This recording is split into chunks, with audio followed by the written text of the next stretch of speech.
Esse, por exemplo, eu tive que fazer várias layers aqui. Aí eu usei o add, ó. Então, quando eu faço isso, ele já vai pegar esse tar e jogar descompactado. Você podem observar que ao invés de descompactar, eu já uso direto o nome da pasta. Porque a pasta que ele cria é esse nome aqui. Se eu abrir o Você zip... informou que quando fizer aquele add ali, ele vai jogar nessa pasta? O comando add, ele joga um arquivo TAGZ descompactado. Aí, como é que eu sei o nome? É o nome do tar que está dentro desse TAGZ. Se eu abrir ele, eu consigo ver o nome. É um zip. O TAGZ é um zip, tá? Beleza, o que vai estar lá é o... Entendeu? Então eu já sei que ele já vai jogar com esse nome. Então eu Se já... for, mas se o TAGZ fosse, ao invés de ser uma pasta lá... Várias pastas, se ele fosse ia... vários arquivos direto, ele ia jogar nesse diretório todos os arquivos direto, tá? É uma forma de você economizar layer fazendo assim. Beleza? Aí eu já comecei a fazer os comandos de link, porque eu precisava ter um link, quando o cara escrever Java em qualquer lugar, ele entender que tem o Java, aí eu fui fazendo a configuração aqui. Beleza? O add essa é a diferença do add pro copy. O copy, cria layer. O add, ele faz um passo que é descompactar quando é um TAGZ, tá? Tamanho. Se você fizer o copy e depois um descompactar, você vai criar duas layers do mesmo tamanho. Então, por exemplo, o Java tem 200 MB, sei lá, 100 MB. Você vai criar 400 MB de layer, ao invés de 200. Então, na hora de economizar na layer, é bom fazer assim. Existem outros métodos mais novos de você economizar layer. Porque agora você consegue no Docker File colocar dois from. Um from de build e um from de criação. Mas eu não vou explicar isso não, porque... Cada vez que você faz um env daquele ali, ele está criando uma layer? Sim. E partindo do Ubuntu, ou seja, se esse Ubuntu a gente tiver, sei lá, 10 MB, ele vai estar criando várias layers de 10 MB. Não. Layer sempre é da diferença. É só o que você alterou. Claro. Então assim, no /opt não tem nada. Mas se eu criar alguma coisa ali, ele vai considerar só o que foi criado. Se eu criar um arquivo, é o tamanho do arquivo que você criou. Só que quando você usa o copy, que é o exemplo que eu estava dando, você faz um copy de um zip, tem 200 MB. Quando você descompacta, ele gera novos arquivos igual ao zip. Acaba dobrando. Então, por isso que você usa o add, ao invés do copy nesses casos. Mas se a tua cópia já é o final, tipo, eu estou copiando uma pasta inteira igual eu fiz do site, então já está certo, já vai ser aquele tamanho mesmo. Tá? Aqui eu fiz um env igual eu fiz ali com vocês, só que aqui é do Java Home, tá? E tem aqui uma coisinha no final, além de um monte de env, né? O workdir. O que eu estou dizendo para esse Docker? Quando vou executar, qual é o diretório padrão de trabalho? Né? Ou seja, onde ele vai estar... Quando eu entro no Docker, ele não vai numa pasta. Quando eu botar o workdir, ele vai nessa pasta direto. Tudo que você executar naquela pasta. Então, eu posso já dizer isso no container. Ó. Execute entrando na pasta tal. Então, eu criei um widefly. Eu já quero que ele entre na pasta log. Qualquer execução vai no log ou no temp. Aí ele já vai direto. Tá? Você pode fazer isso. E você pode dizer o comando que você quer que ele comece. Tem dois tipos de comando que eu vou explicar aqui. Se o cara não falar nada, qual o comando que ele vai executar? Start sh. Então, se o cara der um doc run e não falar o comando que ele quer executar, ele vai executar esse. Que é o comando padrão. Como é que você vê isso? No inspect eu mostrei que dá pra você ver o comando padrão. Tá? Aí você vê o ponto de entrada do container, né? Então... Essas variáveis, cada comando desse aí, quando você fizer um inspect, cada comando desse, na verdade, vai se transformar num JSON com uma caralhada de informação dentro. Sim, ele vai mostrar que cada um desse é uma layer e vai mostrar que o workdir ele vai mostrar o command padrão.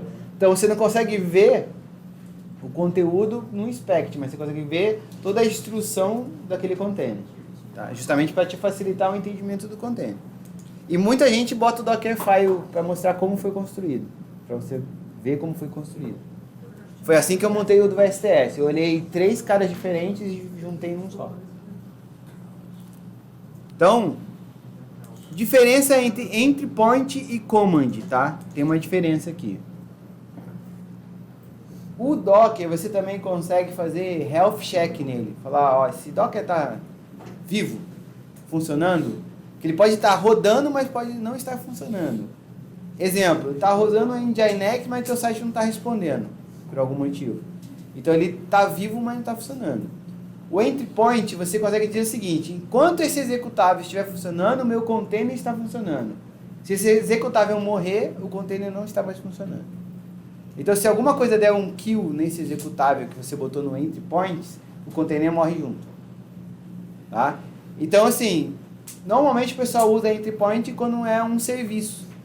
Porque se aquele serviço morrer, o container perdeu o sentido. Então, um exemplo que a gente fez aqui foi com no caso, o Whitefly. O Whitefly eu botei... Vou botar até um Liberty aqui. Né? Eu fiz um Liberty aqui também. Eu botei um entry point. Então eu falei, enquanto o Run Liberty estiver vivo, ou seja, o processo dele estiver rodando, tá funcionando. Se ele morrer, caiu o container. Tá? O entry point ele sempre vai executar. Então se você executar esse Docker com outro comando, /bin /bash, ele vai executar o entry point e depois vai executar o teu comando. Deixa eu fazer uma pergunta. Entendeu? É uma nuance assim, mas que você tem que pensar bem, então, quando você está fazendo isso. Porque se você botar o entry point, significa o quê? Esse container sempre vai executar esse comando, mesmo que o cara queira executar outro. Então, se der erro nesse entry point, ele vai derrubar o container mesmo, nem vai executar o outro comando. Então, você tem que saber quando usar um command e quando usar um entry point. Normalmente, serviços que você não quer reescrita, você vai usar entry point. Porque esse container é para rodar o Liberty. Tá? Eu consigo reescrever o entry point? Consigo.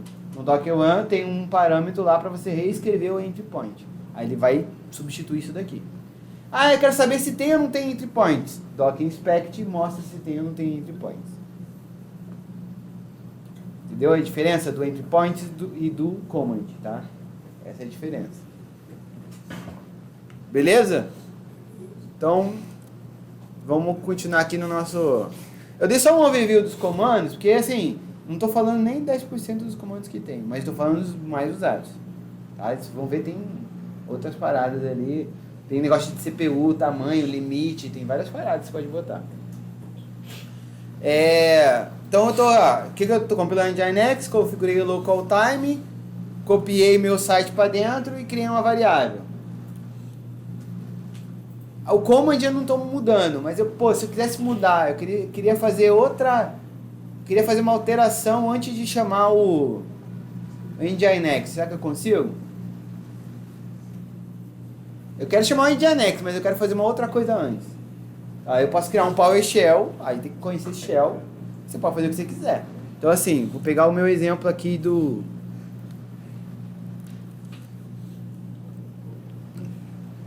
mais simplesinho que eu tenho aqui, ó, Nginx Base.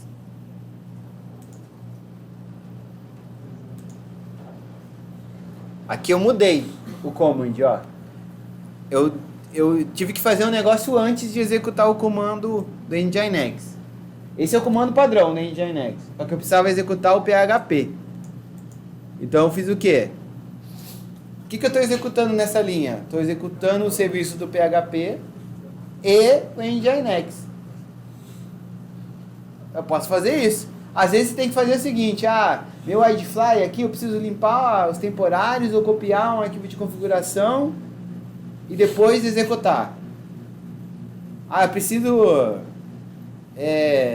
deletar umas pastas, criar outras e depois executar. Aí é do teu pedido, aí vai à vontade.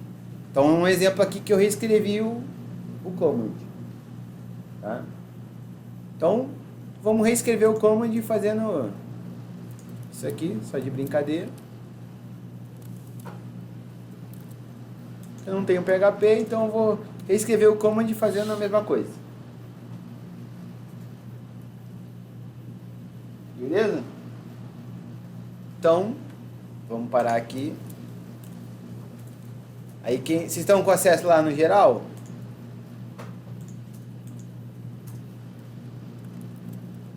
Só para vocês poderem ter graça aí. Geral é qual IP? Bota //aramis aí. //aramis aí tem geral. Se não conseguir, aí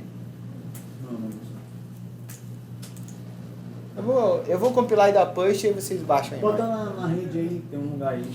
Na rede não, no Downpad. O quê? Vê aí, Downpad. Aí embaixo, embaixo. Ah, tá, aquele do site lá. Não, né? Volta lá, Downpad. Bravo. Tenta pesquisar, Downpad. O segundo agora. Esse aí. São muito técnicos.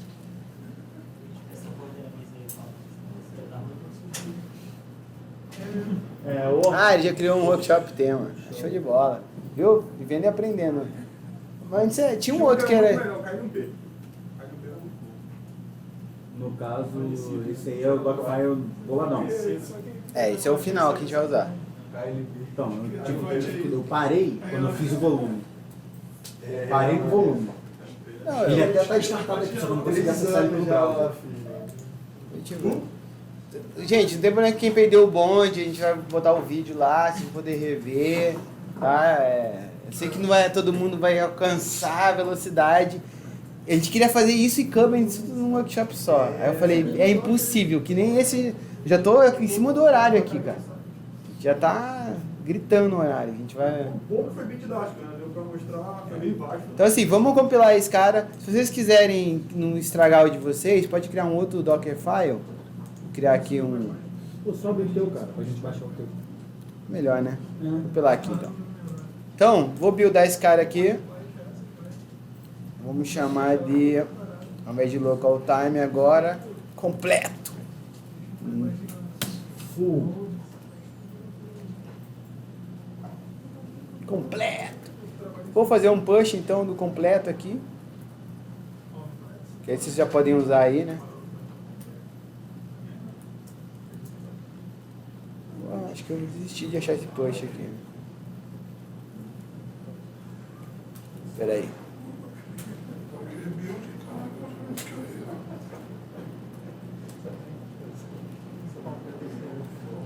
Docker push completo. Eu vou jogar lá a leia para vocês que vocês podem pegar. Ó, olha só a observação aqui, ó. Tá vendo aqui? Ele já disse o seguinte, essas leias já existem. Por quê? Eu já tinha compilado. Então se eu compilar de novo mais uma coisa embaixo aqui, ele vai usar que já tem. Ele não vai criar tudo de novo. Já tá lá então, se vocês derem um pull.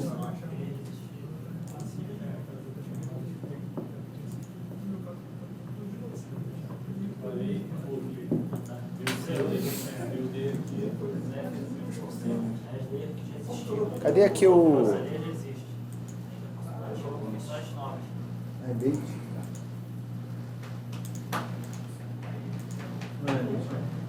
O teu local é qual mesmo? Local time? Que? O teu era local time? Eu joguei lá no o arquivo lá, só olha lá. Eu joguei lá o conteúdo todo do Nginx, da compilação. Eu joguei esse Dockerfile lá pra vocês verem. Não escreve isso tudo não, copia de lá, senão vai errar o comando aí. Não, eu tô querendo dar pull no teu. Não, então, pull é esse aqui. Dá pull aqui, Docker pull. Não, então, o teu anterior a esse era o que? Local, alguma coisa? O anterior eu chamava local time, mas eu não dei push no local time. Tá. Eu dei push só no completo. Aí vocês podem baixar o completo pra gente executar aqui juntos. Pode executar ele. Tá, espera aí pra eu abrir ele aqui também. Tô esperando vocês baixarem aí. Vou criar aqui 83.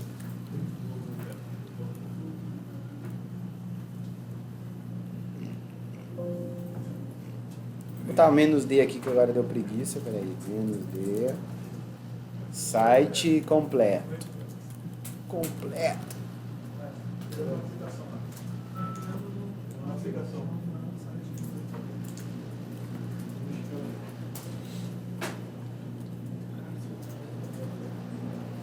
Deixar aqui para vocês eu darem o comando de run, tá? Para vocês poderem ver.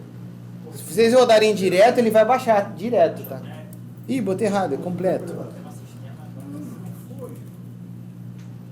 Não!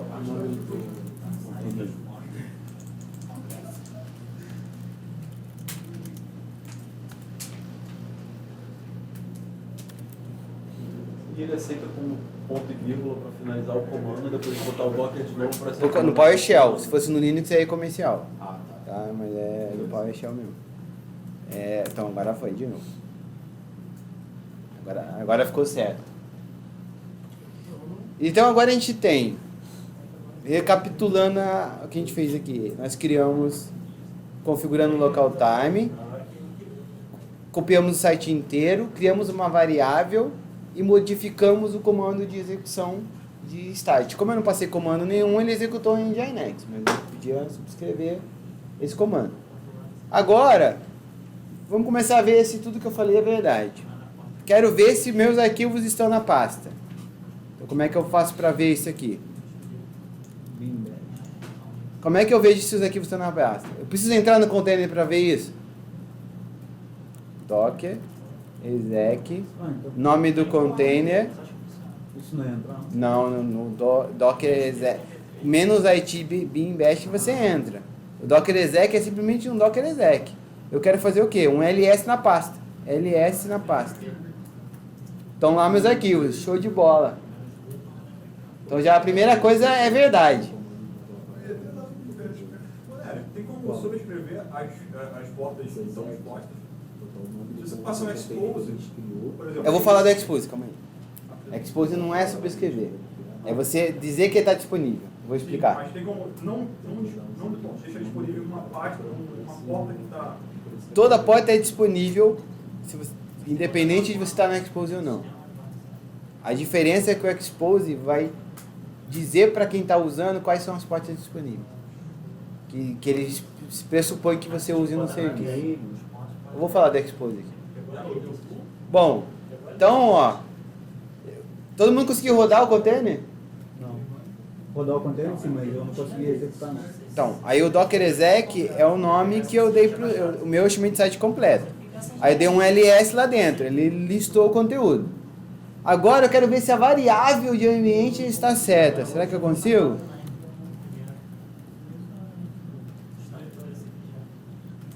Vou testar a variável de ambiente agora, tá?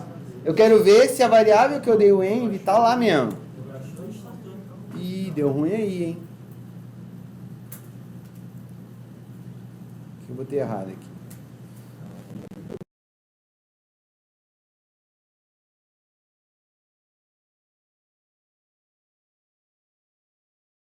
Travou minha mão. Pô, mas... Não, eu subi como completo. Mas qual que fica sendo latest? É o que eu subi como latent. O nome é o que eu boto. Achei que seria mais recente sempre. Não, é mais recente se você botar. É que por padrão A a comunidade sempre chama de latent esse último. Mas eu posso botar o que eu quiser. É um beta. Normalmente você vai pegar o teu último build e vai taguear para latent também. Minha variável não criou. Por quê? Pegou um exemplo de PHP, a compilação de PHP para executar esse cara. Não, não é PHP aqui não. Não, ele tirou. Eu tirei. Fiz um command normal. Não, ele tirou lá. Não, então, talvez não seja por isso. Não. Ou não, cria variável e Não, pô. troca. O bagulho do PHP era sempre dele. Ele Criar a variável em. Não, então, mas essa é a minha pergunta. Eu consigo criar variável independente de qualquer coisa. Sim. Ah, beleza. É porque quando ele tava falando isso, a gente estava tentando resolver. Não sei porque que não criou a variável não, gente. Era pra ter criado. Ah, eu já sei porque. Vou.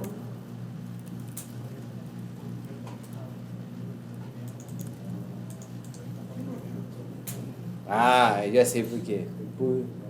É bom, tem que se ligar nessas paradas. Porque assim, como é que funciona a variável no Linux? Quando você loga no Bash, ele roda no teu usuário root um arquivinho de Bash Profile com as variáveis. Só que quando eu rodei o comando echo direto, ele não roda o Bash, ele está rodando o comando. Então ele não rodou esse carregamento de usuário. Mas quando você roda o teu processo, a variável vai estar disponível, porque ele vai rodar um Bash para rodar o teu processo. Porque você usa o quê? Um stat.sh, alguma coisa assim, ele vai rodar, tá? Então, para provar, eu tive que entrar mesmo com Bash e rodar o echo, aí ele criou aqui, tá?